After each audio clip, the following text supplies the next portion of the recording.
एक तंग और सुनसान गली में छोटी सी दुकान थी।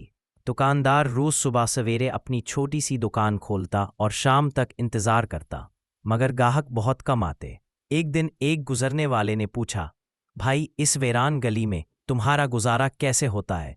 दुकानदार मुस्कराया और कहने लगा, बेटा, अगर मैं जंगल में भाग जाऊं, कहीं गार में छुप जाऊं या कहीं दरख्त के पीछे, मगर मौत का फरिश्ता मुझे ढूंढ ही लेगा।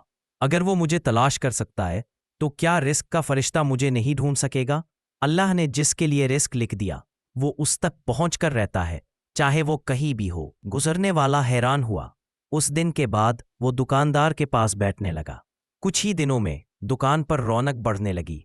लोग कहते थे कि यहाँ एक अजीब सी बरकत है, मगर दुकानदार जानता था कि ये सिर्फ बरकत ही नहीं बल्कि अल्लाह का वादा है कि हर जानदार का रिस्क मेरी जिम्मेदारी है।